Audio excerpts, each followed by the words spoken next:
ሰበር ዜና ተሰምቷል። ጦርነቱ እንደተጀመረው ሊፈነዳ ነው። በትግራይ ከፍተኛ የድሮን ድብደባ ሊጀመር መሆኑ ተረጋግጧል።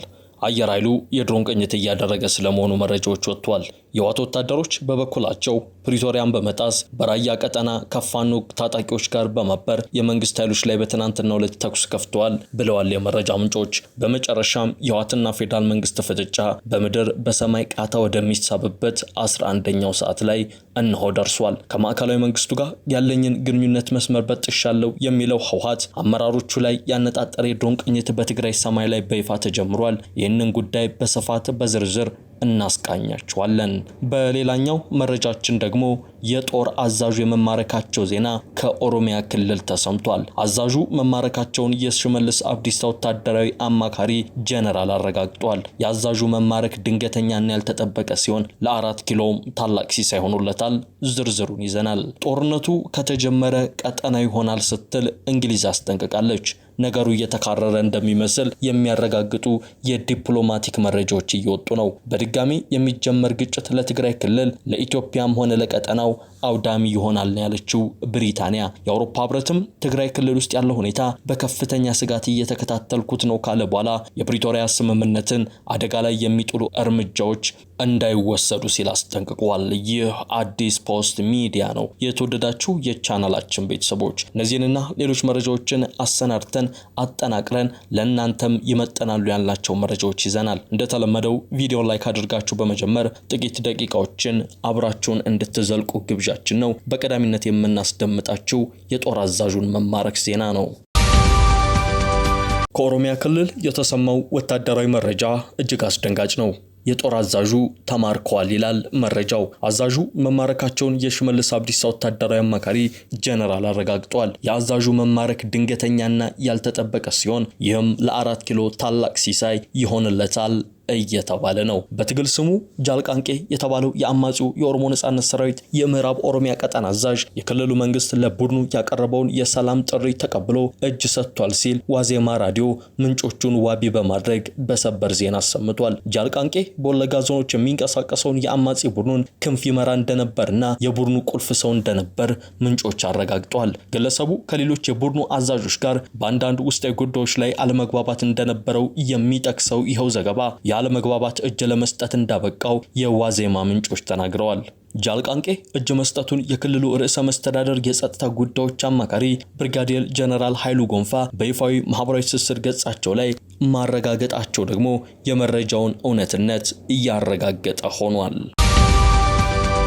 ጦርነቱ ከተጀመረ ቀጠና ይሆናል ስትል እንግሊዝ አስጠንቅቃለች። በድጋሚ የሚጀመር ግጭት ለትግራይ ለኢትዮጵያም ሆነ ለቀጠናው አውዳሚ ነው ብላለች ብሪታንያ። የአውሮፓ ህብረትም በትግራይ ክልል ውስጥ ያለው ሁኔታ በከፍተኛ ስጋት እየተከታተልኩት ነው ካለ በኋላ የፕሪቶሪያ ስምምነትን አደጋ ላይ የሚጥሉ እርምጃዎችን እንዳትወስዱ ብሏል። በአዲስ አበባ የሚገኘው የብሪታንያ ኤምባሲ ትግራይ ክልል ውስጥ ያለውን ሁኔታ በተመለከተ ማሳሰቢያ የሰጠው ትናንት ባወጣው አጭር መግለጫ ነው። ዩናይትድ ኪንግደም ትግራይ ክልል ውስጥ የሚታዩ ክስተቶችን በቅርበት እየተከታተለች መሆኑን የሚጠቅሰው ይኸው አጭር መግለጫ ከፕሪቶሪያ ስምምነት መንፈስ ወይም ማዕቀፍ ውጭ የሆኑ እርምጃዎችን አናበረታታም ብሏል። የአውሮፓ ህብረት በበኩሉ ባወጣው መግለጫ በክልሉ ያለው ውጥረት በአስቸኳይ እንዲረግብ ጠይቆ ትግራይ ክልላዊ መንግስት ውስጥ እየታዩ ያሉ ሁኔታዎችን በከፍተኛ ስጋት እየተከታተልኩት ነው ብሏል። የአውሮፓ ህብረትና ዩናይትድ ኪንግደም መግለጫዎችን ያወጡት ህወሓት ከ6 ዓመት በፊት ክልሉ በተናጠል ባካሄደው ምርጫ የተመሰረተው ምክር ቤት ወደ ስራ እንዲመለስ መወሰኑ ግጭት ይፈጥራል የሚል ስጋት በድጋሚ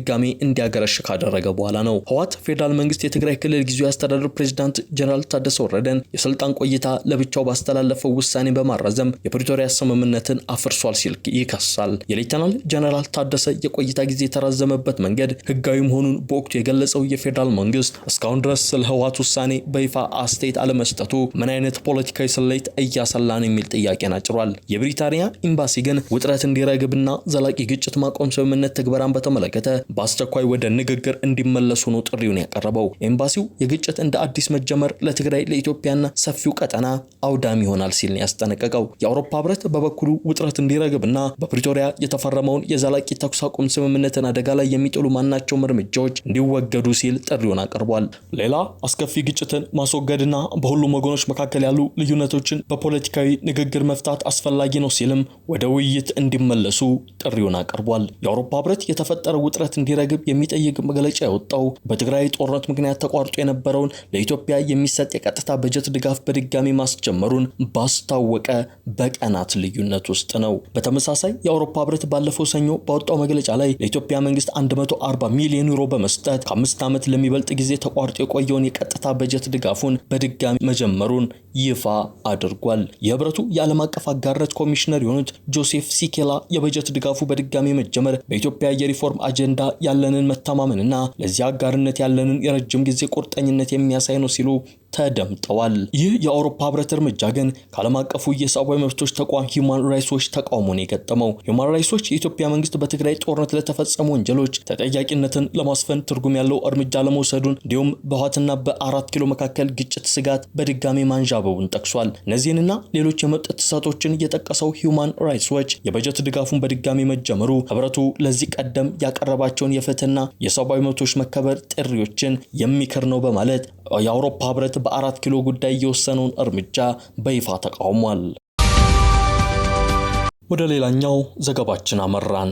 እንደተፈራው ጦርነቱ ሊጀመር ይመስላል። በትግራይ ከፍተኛ የድሮን ድብደባ ሊጀመር እንደሆነ ምልክቶች ታዩ።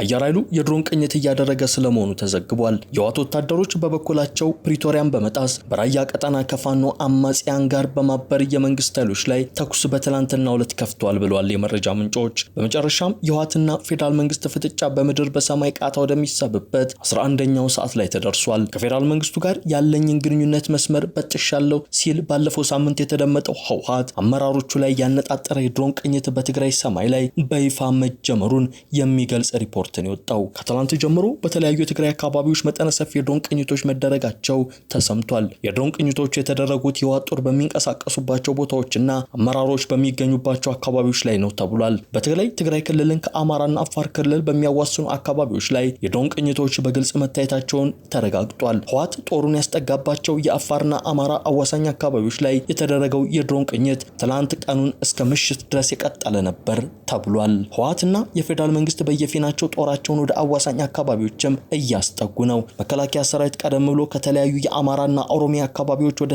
ትግራይ ክልል አዋሳኝ ቦታዎች ተንቀሳቅሶ የነበረ ቢሆንም ወደ ኋላ መመለሱ ተሰምቶ ነበር። አሁን ላይ ዳግም ውጥረቱ ማየሉንና መገንፈሉን ተከትሎ መከላከያ ወደ ትግራይ አዋሳኝ አካባቢዎች በስፋት እየተንቀሳቀሰ ነው ተብሏል። ሰራዊቱ ወደ ትግራይ አዋሳኝ ከመጠጋቱ ባሻገር ከሰሞኑ በተለይ በአማራ አዋሳኝ አካባቢዎች ከህወሓትና ከቡድኑ ጋር ግንኙነት አላቸው ከሚባሉ ታጣቂ ኃይሎች ጋር ተዋግቷል። በተለይ በዋግምራ አበርገሌ ግንባርና በራያ ቆቦ በኩል ከሰሞኑ የህወሓት ኃይሎች የተሳተፉባቸው ናቸው የተባሉ ውጊያዎች ተካሂደዋል። በውጊያው ህወሓትና አጋሮቹ ናቸው የተባሉ የታጠቁ አማጺዎች መሳተፋቸውን በገለልተኛ ወገን ባይረጋግጥም በአዋሳኝ አካባቢዎች ግን ውጊያ መካሄዱን ዓለም አቀፍ ሚዲያዎች ዘግበዋል። በተለያዩ ግንባሮች ፍጥጫው ባየለበት በዚህ ወቅት የሰማዩ የውጊያ ግንባር ከወዲሁ ማየሉ እየተነገረ ነው። 4 ኪሎ በድሮን ቅኝት ግንባሩን ከምድር ወደ አየር ሲያሰፋ ህወሓት ራሱን ከአየር ድብደባዎች ለመከላከል እየተሯሯጠ ነው። በትግራይ ክልል የድሮን ቅኝቶች መደረጋቸውን በመንግስትም በህወሓትም በኩል የተሰለፉ አካላት በየፊናቸው ገልጸውታል። ከፌዴራል መንግስት ጎን የተሰለፉ እንደ ጣዕመ አረዶም ያሉ ባለስልጣናት የድሮን ቅኝት መደረጉን በመግለጽ ህዝቡ ከህወሓት ጦር አካባቢዎች መንቀሳቀስ እንዲቆጠብ አስጠንቅቀዋል። በጌታቸው ረዳ የሚመራው ስምረት ፓርቲ አመራርና የፌዴራል መንግስት ባለስልጣን የሆኑት አቶ ጣዕመ የድሮን ቅኝቱ ያነጣጠረው በህወሓት ጦርና አመራሮች ላይ ነው ብለዋል። በተለይም ህወሓት የጦር መሳሪያ ያከማቸባቸው መጋዘኖች እንዲሁም ቁልፍ ወታደራዊና ፖለቲካዊ አመራሮች ዋና የድሮን ቅኝት ኢላማ ናቸው ብለዋል። ህወሓት የጀነራል ታደሰ ወረደን አስተዳደር ማፍረሱን ተከትሎ በትግራይ ክልል በግልጽ የተጀመረው የድሮን ቅኝት ወደ ጥቃት ሊሸጋገር እንደሚችልም ተፈርቷል። እንደ ጣዕመ ያሉ በትግራይ ፖለቲካ ንቁ ተሳትፎ ያላቸው አመራሮችም በማንኛውም ሰዓት የድሮን ጥቃት ሊፈጸም እንደሚችል በመግለጽ ህዝቡ ጥንቃቄ አድርግ እያሉ ነው። ከፌዴራል መንግስት ጎን የተሰለፉ ብዙዎቹ የትግራይ ኃይሎች የድሮን ጥቃት የሚፈጸመው በህወሓት ላይ ብቻ አነጣጥሮ እንደሚሆን ቢገልጹም ሰላማዊ ሰዎች በህወሓት ጦር የጦር መሳሪያ በተቀበረባቸው አካባቢዎችና በተከማቸባቸው መጋዘኖች እንዲሁም አመራሮች ከሚንቀሳቀሱባቸው አካባቢዎች ራሳቸውን እንዲያርቁ እያስጠነቀቁ ይገኛሉ። በህወሓት ሰዎች በኩልም ሰፊ የድሮን ቅኝት እየተደረገ መሆኑ ከትላንት ጀምሮ ተገልጿል። ከህወሓት ጋር ግንኙነት ያላቸው አካላት በማህበራዊ ሚዲያ ባሰራጯቸው መረጃዎች የድሮን ጥቃት ሊፈጸም እንደሚችል በመግለጽ ከወዲሁ ጥንቃቄ ይደረግ በማለት ነው እየተናገሩ የሚገኙ የሚገኙት። በሌላ በኩል የህወሓት ከፍተኛ ጀነራል የሆኑት ጀነራል ህንጻ ወልደ ጊዮርጊስ ለህወሓት ልሳን ወይን ላይ በተሰራጨ አዲስ ወቅታዊ ጉዳይ ማብራሪያቸው ማንም መጠራጠር የሌለበት ሁሉም ነገር አልቋል ሲሉ አስጠንቅቀዋል። ጀነራሉ ብዙዎች ተሰውተውለታል ያሉት በተናጠል ክልላዊ ምርጫ የተመሰረተውን የህወሓትን መንግስት መመለስ የህልውና ጉዳይ ነው ሲሉም ተደምጧል። የሁለት ዓመቱን ደም አፋሳሽ ጦርነት መሬት ለማስመለስ ሳይሆን 2.8 ሚሊዮን ህዝብ የመረጠውን መንግስት ለማስመለስ ነው ሲሉ ተደምጧል። በጦርነቱ 1 ሚሊዮን ገደማ ሰው ሞቷል የሚባለውን ያስተባበሉት ጀነራሉ የሞተው ሰው 1 ሚሊዮን ነው የሚለውን ተውት ሳይሆን በሺዎች የሚቆጠር ነው ሲሉ ተደምጧል። ጀነራሉ መስዋዕት ከፍለንበታል ያሉት ህወሓት መራሹን መንግስት ለመመለስ ሙሉ ዝግጅት አለን ያሉ ሲሆን ዳግም ጦርነት ይቀሰቀሳል ተብሎ በከፍተኛ ስጋት ስለተፈጠረው ውጥረትም ድጋሜ ከተዋጋን የነበረውን መንግስት ለመመለስ ነው ብለዋል። የፕሪቶሪያው ስምምነት ከዚህ በኋላ ዋጋ የለውም ያሉም ሲሆን ከዚህ በኋላ ያለው ወደ ኋላ የሚመለስ ኃይል የለም ብለዋል። የፌዴራል መንግስት በስምምነት ሰበብ ትግራይን ከፋፍሏል በማለት ከሰውም ጌታቸው ረዳ ያሉ በህወሓት ተቀናቃኞችን እንደ ጠላት በመቁጠርም እንታገላቸዋለን በማለት ተደምጧል። የተወደዳችሁ የሚዲያችን ቤተሰቦች ለአሁን ያዝናቸው መረጃዎች እነዚህን ይመስሉ ነበር። እስካሁን አብራችሁን ስለዘለቃችሁ እናመሰግናለን። መልካም ቀን ይሁንላችሁ።